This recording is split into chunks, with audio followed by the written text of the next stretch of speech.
It's time now for Back Pages Tonight here on Sky Sports News, bringing you a first look at the sports stories in the morning's newspapers. And joining us are the Athletics football correspondent David Ornstein and also John Cross, chief football writer for The Mirror.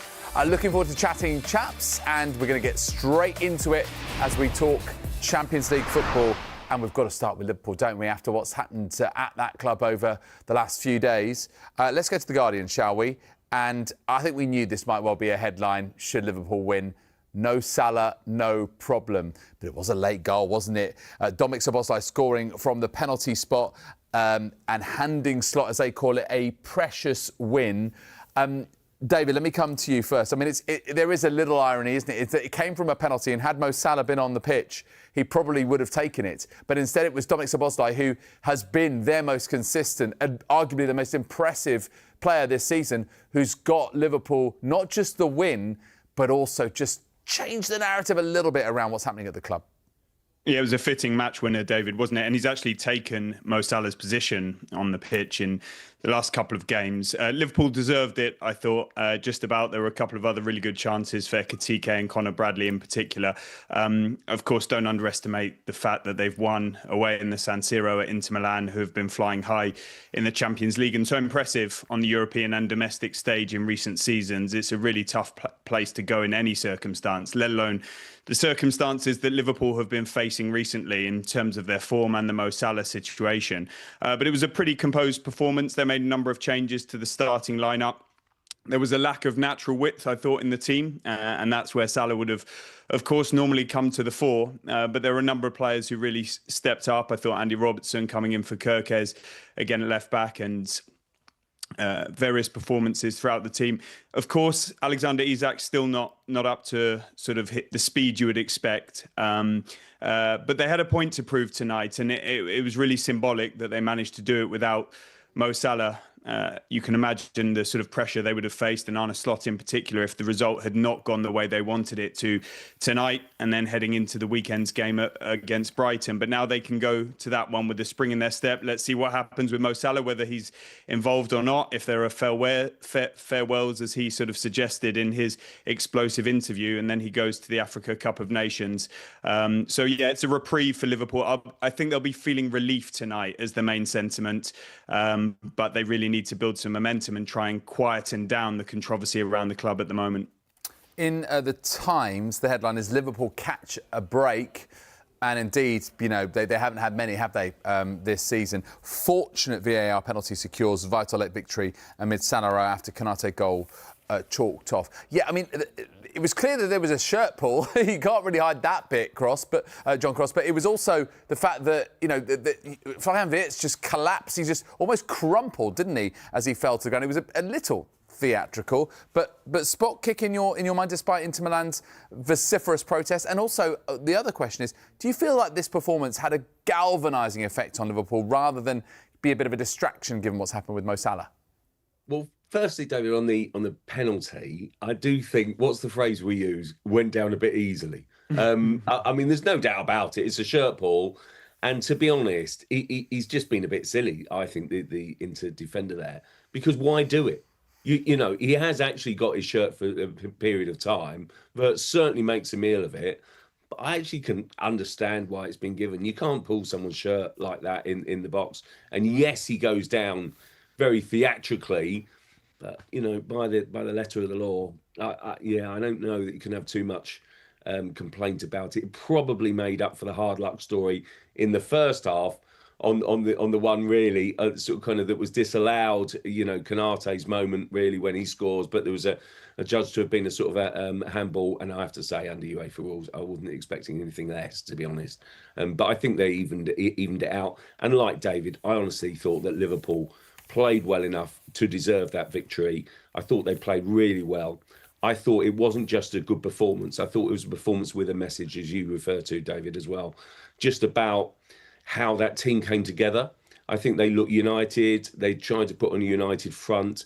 They really dug in. That was as good as I've seen Liverpool play in some time. I thought they were solid at the back, good going forward. lively with ideas. Ekitike, really trying to get in amongst it in the first half. Szoboszlai, as referenced, he's been the absolute outstanding star in Liverpool's season so far, always trying to sort of make things happen. And I do think they kind of put on this performance as a show of faith for the manager. We shouldn't underestimate just what a big moment this is in Arne Slot's reign as Liverpool manager with that decision. He could have brushed it off. He could have taken Salah, Liverpool's superstar player, to this game. But no, he's really put him away. He's made a stand. He's made his stance very, very clear. And to my mind, that was the players backing the manager. It was a powerful statement from the players. And it'll be interesting to see kind of the fallout in the next few days, what they say, what they feel. Salah has isolated himself clearly. And I do think that was a powerful I thought performance and also message from Liverpool tonight. I think Slot will be extremely happy and somewhat relieved. Let's have a look at the back page of The Sun. Quite like this headline, actually. It says, "No Mo, so what?" So obviously Dominic Szoboszlai, and you mentioned it, David. I mean, like he's taken on Mo Salah's responsibilities in terms of the penalty taking and also his position on the pitch. But also, this is a man who's played at right back for Liverpool. He is versatile and he is selfless.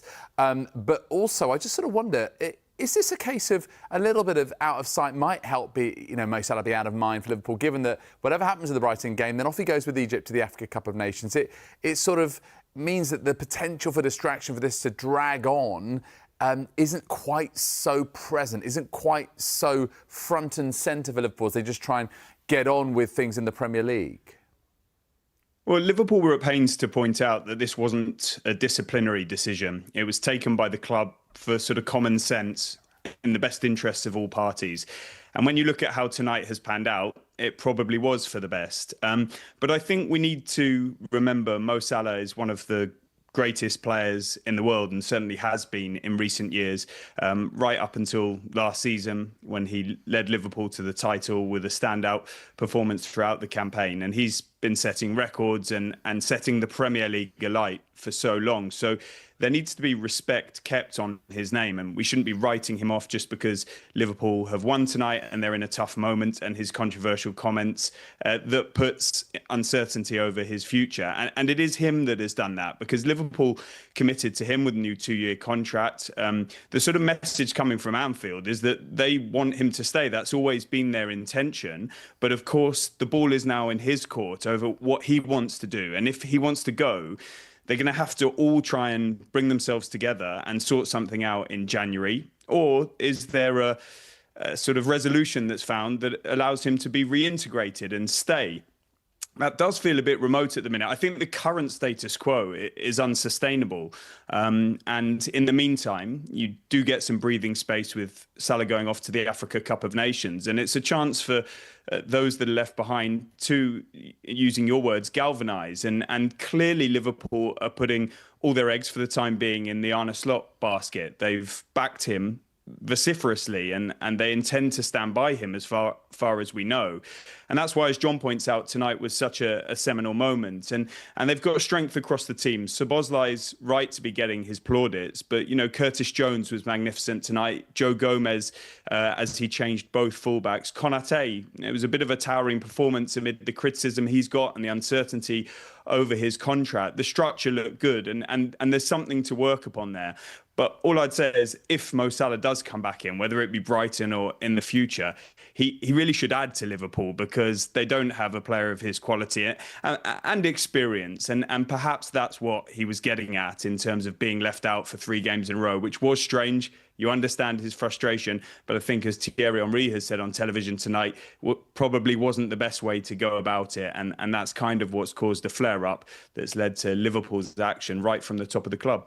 Yeah, probably not the best way to go about it is maybe a little kinder to Mo Salah than Jamie Carragher was on the Monday Night Football, where obviously he said that it was a disgrace the way he handled it. I'm just looking a little bit about Arne Slot now, and let's have a look at your paper, John. That feels a Slot better is the headline. Relief for Arne as Reds grind out win while Mo trains alone at home. I wonder, you said about the significance of this result. But I also wonder for him particularly, will this just maybe help him shake off the tension that has plagued Liverpool as they've gone through this very difficult run of form? This is just their second win in 7, remember, and allow them to unlock things and get back towards where they were last season. I mean, look at the fixture list now, heading into Christmas. Brighton at home, Spurs away. I mean, you're never quite sure what to expect there. Wolves at home, Leeds at home heading into New Year. That's not the unfriendliest set of fixtures in the festive period. It's not, no. Can I quickly mention that back page? It screams, it jumps out at you. I love it. It's brilliant, full of pictures, full of life. I know I'm incredibly biased, but honestly, we are talking here at 22:40. Some of those games finished at 2200. That is sensational, brilliant, absolutely fabulous production. That absolutely bursts out of you. I love it. And it's brilliant to see. And, we should hail it, I think, on the back pages there. I think that's great. But that feels a lot better. I do think there's a chance. I do feel as if, we touched on it there. Salah will go off to AFCON, and basically maybe that's a cooling off period for all concerned.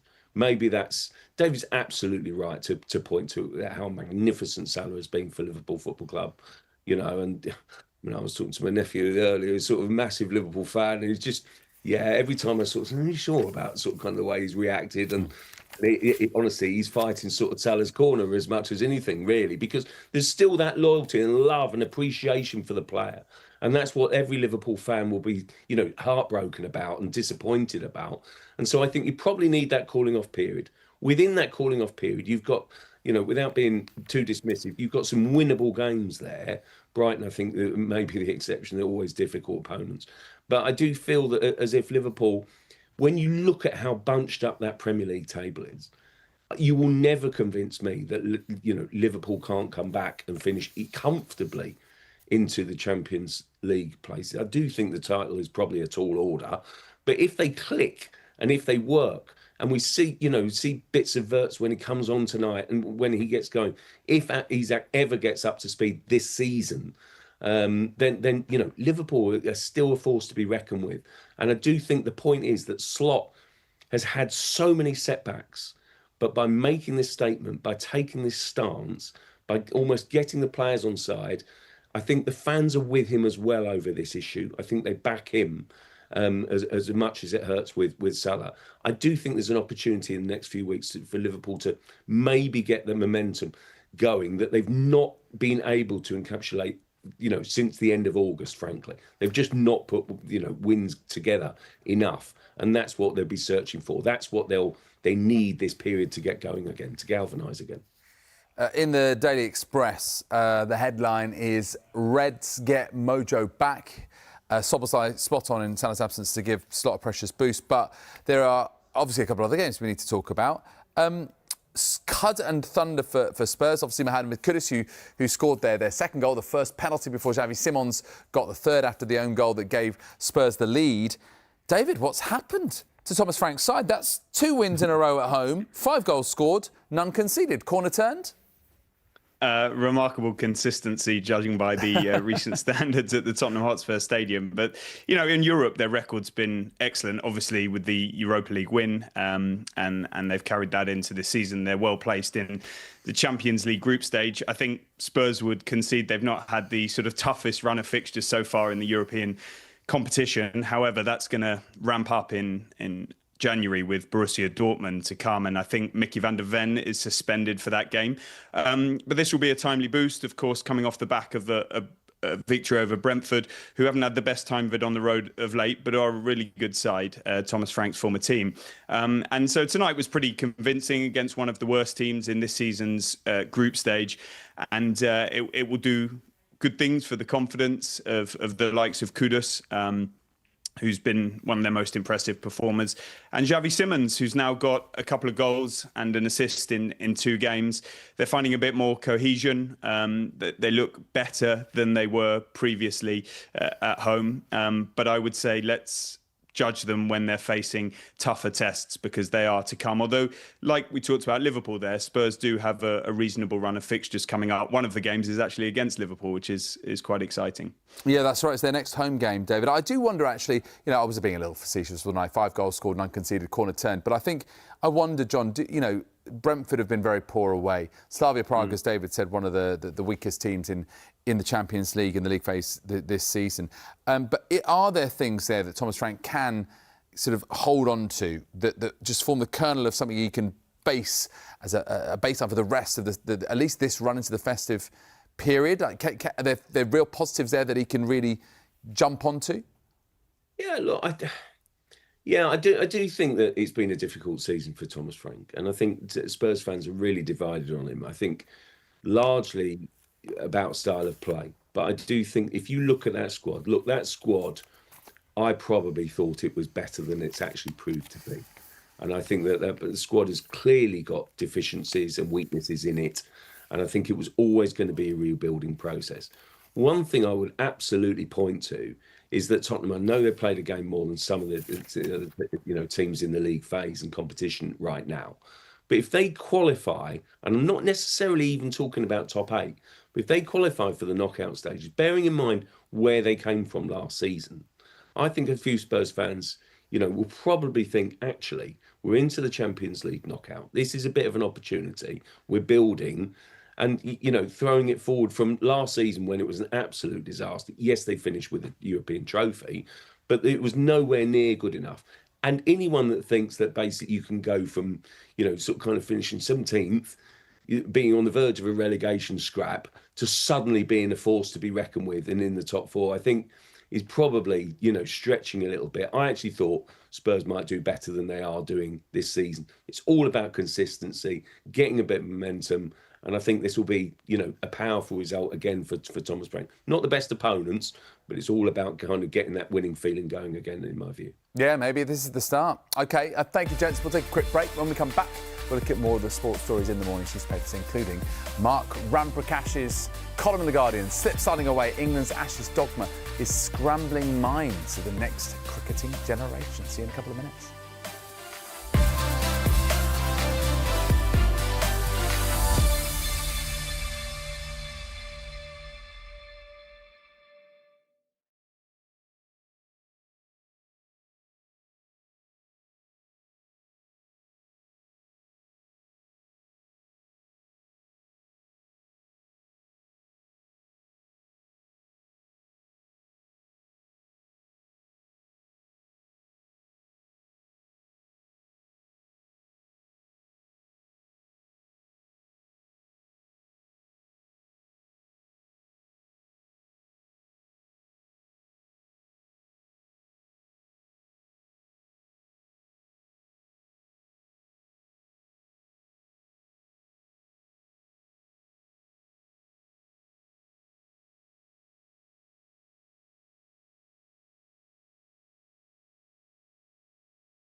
Welcome back. You're watching Back Pages tonight, and welcome back to the Athletics football correspondent David Ornstein, John Cross, chief football writer for The Mirror. OK, let's go to the back page of The Sun and talk about one of the games on Wednesday in the Champions League, and that's Arsenal's trip to Club Brugge in Belgium. Mick fear for Arsenal Crocs. I mean, David, this is getting to, I'm not sure breaking point is quite the right phrase, but Arsenal's squad is under such strain right now. Even Max Daumann and his serious ankle injury, he's just 15 years of age. Mikel Arteta under real pressure here. It's extraordinary how many injuries they've suffered yet again, David, season after season. This is the story that's blighting Arsenal. But this time they've got more squad depth, and even that is now being tested. It feels more than a coincidence. Mikel Arteta talking today, answering questions about whether the training is too intense. Well, he says they're barely even training. It's really about recovery, and then they're adding load to the players who are available, so they're getting injured. Issues like Victor Gyökeres, who came in without a pre-season and played almost every minute until getting injured. A little bit of respite, perhaps, with a winnable match tomorrow night and also against Wolves on Saturday. And they should pick up maximum points from both of theirs that can hopefully sort of rebuild the momentum after an Aston Villa defeat that would have been sort of gut-wrenching for them at the time, but is not devastating. Villa on an excellent run and a really good team. But they do not want it to become the story of their season yet again and undermine their trophy chances by losing key players. John, what's your take on Arsenal's injuries at the moment and how tricky this is going to be to negotiate always a busy period over Christmas? Well, David touched on a point there about the training and injuries. Honestly, this cannot be a coincidence. Last season, it completely undermined them. This season, they've got a greater depth, but they're still getting those injuries. I mean, the art of management sometimes is to kind of find a balance where you sort of kind of taper off training. It's about squad management. It's about game management, using your subs well so players don't get fatigued late in games, not sort of always going to sort of kind of the tried and trusted, going to the same well every time. I'm sorry, but look at it. This is in danger of really undermining Arsenal's season. And now, you kind of the irony of then Max Daumann, 15, being replaced in the Champions League squad by Gabriel Jesus, because of this. I mean, honestly, we need to stop talking about injuries and luck, because sometimes it goes deeper than that. And I do think when you've had last season blighted, this season threatening to be blighted, you have to go a bit deeper and understand why these injuries keep on happening week after week, player after player. It's too much. They're suffering too much. And Arteta, I think, needs to do a little bit of soul searching on this one and look for reasons why. Let's quickly head to The Guardian and talk cricket. This is in the column from Mark Ramprakash, a former England batsman. Slip-siding away England's Ashes dogma is scrambling minds of the next cricketing generation. The line that stood out to me, David, is he thought they could win the Ashes because there was quality in the squad. They had adapted their game to add intelligence and adaptability to their armoury. But it appears that neither of those things was fully true. His point here is that it's not just England not being nuanced enough, but ultimately the example that it sets. What do you make of it? Well, it's depressing if you're an England cricket fan. It's a really good column by Ramps, and he talks about the strength and the skills not being there, and all of this sort of baseball stuff that's been rammed down everybody's throat for a couple of years now, and it's brought some success, but it hasn't really been displayed in the way that England sort of talked up and was so fiercely and vociferously behind and adamant to stick with in the first two tests. But then, fascinatingly, he talks about the effect it could be having on county cricket, young cricketers. Mark Ramprakash said he's been speaking to them himself, and they're confused about what they're meant to be doing. Is it power hitting? Is it more cultured play?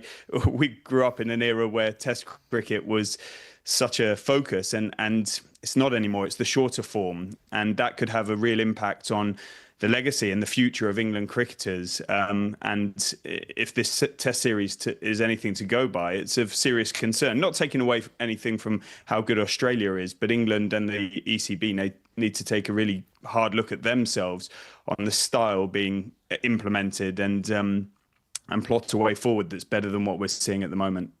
And John, in terms of England and the future, they've got one of the best batsmen in the world in their own history in Test cricket. That's Joe Root, and it seems like they're not really looking for someone with his attributes. How many times have we seen Root come in when England are 33 for 2 or 17 for 2, and that ability to wrestle back, the control of the game and just play the ball and the situation rather than just be plan A, and plan A?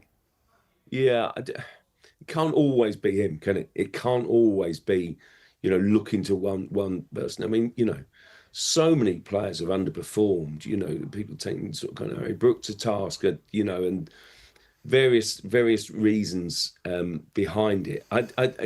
I love it when players, and sort of kind of particularly former players, kind of talk with it and write columns with a passion, and basically you really feel the hurt and the dismay, which absolutely comes across in Rapakash's column. Let me just, there was one that really, there's a couple of lines that really stuck out to me. He said, "I'm seeing things at home that make me worry that this team aren't just messing up this series, they're messing up a whole generation of young cricketers."